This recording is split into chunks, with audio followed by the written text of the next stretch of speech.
So as some of you probably know, W has been kind of really out and proud about our support of the LGBTQ community really ever since W started, which was 1998, so nearly 20 years. And since that first Pride Parade in New York, where W was the first kind of commercial float in the Pride Parade in New York, probably 15 years ago, we've done a load of different things. And Queer Me Out is the latest kind of brainchild, I guess, or latest kind of crazy idea that my team had. And it's really triggered by what we're seeing shifting in the political environment in the USA.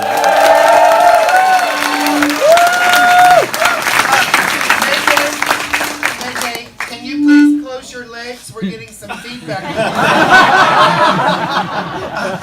Oh, she has a handheld microphone? We don't? Yes, sorry. I guess that's what happens when you don't come to the sound check. So over to you, honey. You can introduce and then take it from there. Yes, welcome to Queer Me Out. And later on, Wear Me Out in my hotel room on the 7th.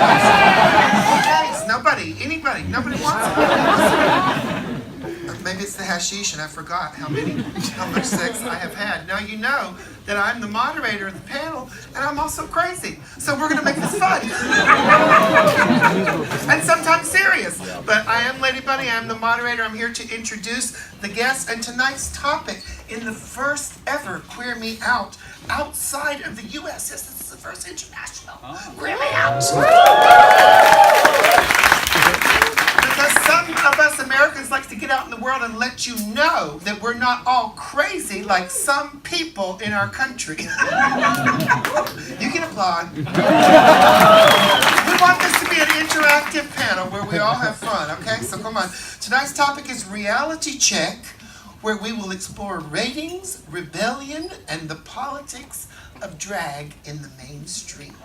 I'd like to begin with everyone just telling a little bit about yourselves. So do we want to start with a big mouth, Mayday? Come tell us, girl. Well, is my microphone on? Yes, it is. Well, I'm Mayday.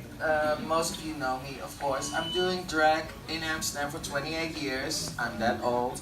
And recently I actually started to use my position to make sure that we can still be safe, and it's not easy, but I've been to the government, I went to City Hall, I talked to our mayor to make sure that he stay put and has this on his agenda to make sure that LGBT community stays safe, because we once were gay capital of Europe, and I would like to see that back.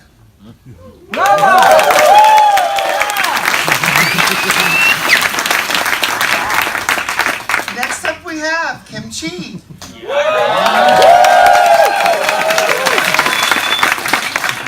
My name is Kimchi, and I'm a drag queen based out of Chicago, Illinois. And I'm fluent in 3 languages. English is not one of them. So I apologize in advance if you don't understand what I'm saying. And I'm a great dancer.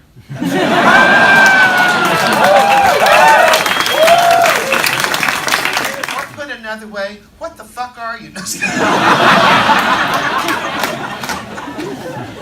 Well, I'm just a gay man in a wig, and I identify myself with that. I'm not like a gender fuck queer. I'm not confused. I know what I am. I don't want to become a woman. I never wanted to. But I see a change since I've been doing this so long, a change in 20 years ago till now. And I think it has a lot to do with being visible, bars closed, clubs closed. I think it's a lot to do with Grindr. People have sex easy, they don't have to go out to the bars anymore. And I think because what happens... I think I just heard someone lighting up. Now we have, and also because of internet, it's faster that we know about problems. So we hear more and more about people getting beat up. And I think that has to do with internet. So maybe it happened as equally as much back in the day as now, but now we hear more from it.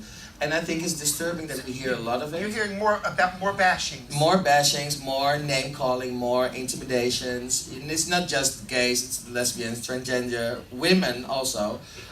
minorities, basically. And I had an accident myself last year, which was not a pleasant one. You're still wearing it. I'm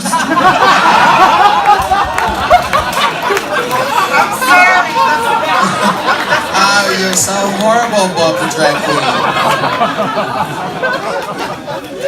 No, but I think that we do a lot of good things, and we only hear about the bad things that happen. So I think we should have also all the things that happen that are positive, like we did the Pride Walk with Hans Verhoeven, who is here, organized. We have like thousands of people walking in that Pride March from Dam Square to Vondelpark, where we opened our Pride Week.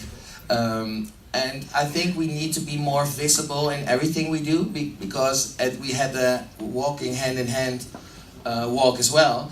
And then here on TV that people say like, yeah, I don't walk with my boyfriend hand in hand anymore, with my girlfriend hand in hand. And I was like, if we do that all the time with everybody, it's becoming normal and less provocative when somebody sees one guy walking hand in hand. So I think we should be more visible and more trusting ourselves. And it's not easy for everybody, but I think, let's be visible and let's be out there and show everybody, because it's still necessary that we have to show that we are here. Well, it's interesting to me because we come from America, where we look at the Netherlands as a place that is more permissive towards gay, towards hashish, towards prostitution, than we are, certainly. And, and I've heard someone else say that Amsterdam perhaps feels less safe to them to kiss someone of the same sex, to hold hands. Is that your experience, that it has, instead of improving, that things have actually changed for the worse? Well, I like to believe that it's still possible and that people can be who they want to be.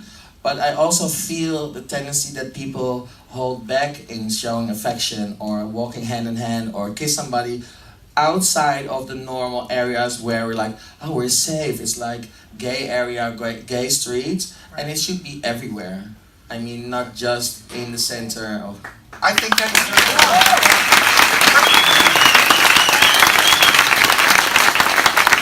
one thing that's interesting to me is that I hear as gays have gotten more rights to marry or to adopt children, or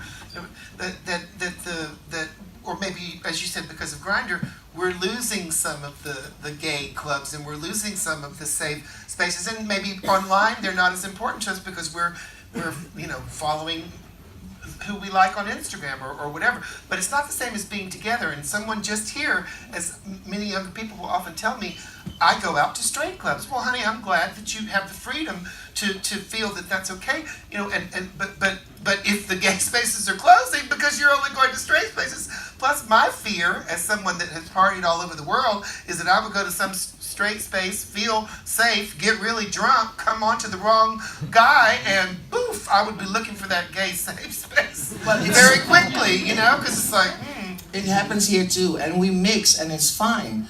Everybody should be welcome everywhere, but I still like to have our safe haven. So when we're in our gay places and people come, it's fine, but make sure that it's our place and not the other way around. And that you're playing black box and Too old. people, right? It's more Britney. Oh, whoops! I guess I just showed our age. They're like, who is that? Okay. It's nice that everybody show their support, but what are we gonna do actually really in law if somebody, because for example last year there were 600 accidents and incidents reported to the police and only 16 they were caught and they did something about it. That's not enough. If 600 people have incidents, I want to make sure that 600 people go to trial and be fucked up for the rest of their life and know that they will never do it again. Yes, and actually they said to me that it's a priority agenda point to look into the LGBT safety in Amsterdam. And also in the law, as you said, because they are looking into it. If they can, in the law in Holland it says you are not allowed to discriminate, race, religion, whatever. And whatever, they want to specify it more. Like lesbians, gays, transgender, intersexuals. They want to name it specifically so that people know we do not accept this in Holland. And also the people like transgenders or intersexuals know we are recognized by law, we are protected by law. It's going to give a signal to everybody who's coming to Holland. We do not accept this, we protect these people and you do not discriminate them. So that could help. And also they're making this in the criminal law, so that if you do, you go to jail. They're working on it. Let's not forget, we invented the gay marriage here in Holland. We do not only export cheese and tulips, but we also export gay marriage. And I'm very, very proud of that. And diamonds. And diamonds. Which I have none of. Last year in the United States, also gay marriages are allowed. Obama did that just before In some Trump. states. In some states. At the Not that beginning, many. you have to start. You're still beating us over here in Amsterdam. But Germany was last month joining us in this in the gay marriage thing. So step by step, I think we make a better world. Yes. Well, I mean, as you say, you have to keep on. It has to be, because, I think it's a lot of people, whenever I travel outside the country, are thinking, oh God, what is going on with your president? But the thing is, I think that we are all worldwide, hopefully, on a path towards enlightenment and being kinder and more accepting to each other. But here's an example. 20 years ago, we did not have so many handicapped toilets. Through the work of handicapped advocates, they said we have different needs. Now, do we have as many handicapped toilets as the handicapped advocates would like? Probably not. But they are at most airports, all airports I'm assuming, and places where you see concerts or theater or whatever. So you have to keep on them, because no one is going to just say, here's all your rights, honey. Yeah, all of them, take it. Yeah, there you go. They're never going to do that, because they've got other people's butts to kiss, if you want to be honest.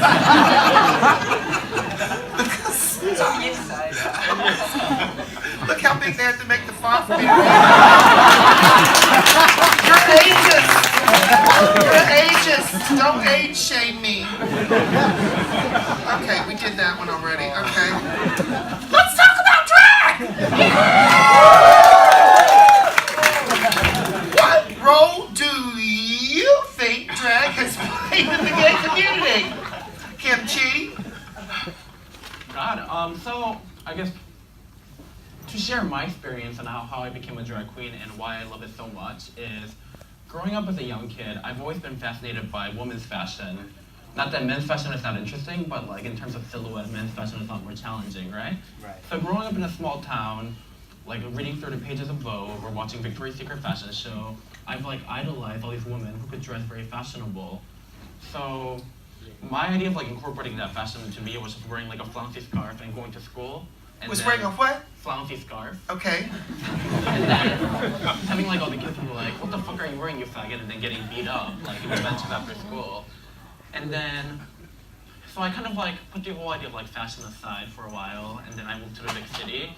And then moving to the big city and then looking at the actual drag queens, who's really comfortable in their skin and like who are proud to be what they are, which is like the cheerleaders and like the mascots of nightlife, right? Uh-huh. So I decided to try drag, and the first moment, like I can never forget, because I felt so powerful and I felt like I could conquer the world.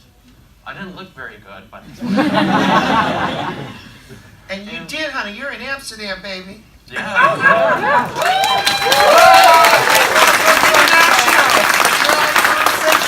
And the best part about me being in Amsterdam is you guys don't even have to watch me perform. You have to hear me talk, which is they got the podcast as audio only, so.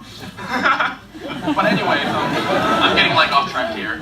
Well, no, when you said you wore a flouncy scarf to school, do you think that that's the reason that some of the best stylists are gay? Because we are forced to know. Maybe I wore a pink shirt, and I said, wow, I'm looking fab in my pink shirt. Then they said, faggot. You know, and I'm wondering if that doesn't give us, if part of our, hints at style, if it's not coming from survival instinct, because we have to know the effect of that scarf or that pink bust and when to wear it, or we might get bashed. Just a theory. Obviously, no one said that. So anyway, don't wear a flouncy scarf to school. But anyways, so getting actually to the question of like what role does like drag queen play in the community? Yes. I mean, I kind of feel like awkward even like talking about the history of drag sitting next to like Lady Bunny, which like she pretty much is. Did she call me out? Did she call me out? We're gonna applaud that? No, but I mean, drag queens are like the frontier of the nightlife, and we represent. I mean, even at Pride too, like you will see so many people out in drag. You'll see drag queens like on top of the floats, like representing the community, right? And I'm not saying that like every drag queen. I'm not saying that every gay man like does drag or anything like that, but they want to. But with the drag becoming like a lot more mainstream through shows like Drag Race and all of that, a lot of people are channeling to drag queens for their voices to be heard, right? Yeah. One thing I hear like the most at the meet and greet is, you're such an inspiration to me for like sharing this part of your story, to which I usually respond, you need better inspiration, but anyway. So even just drag queen, even just like, whether it's through social media or whether they're like in a gay bar talking in the mic about like what's going on with the political world, I feel like we are a voice and it is a platform. Whether you're in the middle of clubbing but you just happen to see a drag show, we can be that voice for the community. What do you think about that, Bunny?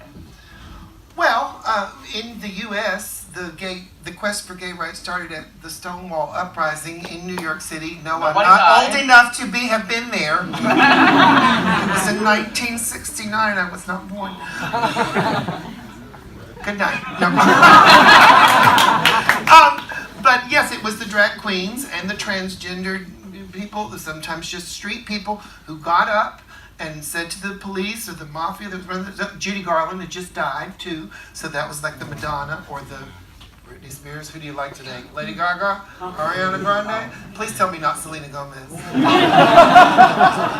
She had just died, so they were all upset and they were in the bar and the police came to the house and the drag queens and the street people and the trans people said no and threw bricks. I mean, no one knows exactly what went on that night, but yes, it was because the drag queens and the trans people, or the effeminate gay male, or the very butch lesbian, they don't have an office job or that they can go back to. They are out on the streets. They are the ones getting the shit, No, that's not. But also, we are so visibly out there that we put bridges between, the gays and the lesbians, and everybody loves us, and we're all, like, there's like comics, and the butch guys, the bears, the Asians, they're fine, and they don't identify themselves with us, right. So it's easy to talk to us, and we're like, hey, cool, hey, you're nice, and you're having fun, and I think that helps a lot to have us here, and to be fair. I'm booked always at every party, and we're always the one we bring the color to the party. So they need us, and then it's strange to see sometimes you get bashed or calling names by the people that book you for the next party. So it's kind of strange, but I think we're visibly so strong that we always are out there and people see us and come up to us, and it's easier to talk to us instead of that cute guy who's sitting at the bar and it's like, let me send a message while I'm sitting next to you. So we do that for them. So I think it's important to have us and bring color to nightlife. Drag queens, Finland Bridges! Yes. And also like in the nightclubs, before Grindr and all of that, like people used to go to gay bars to hook up, but then after a while that just kind of like died for a while. But then now it's drag queens who's bringing the gays and the regular people out to the gay bars because people are starting to appreciate and love drag, and they want to see drag, so there's keeping that economy of the gay bars afloat nowadays.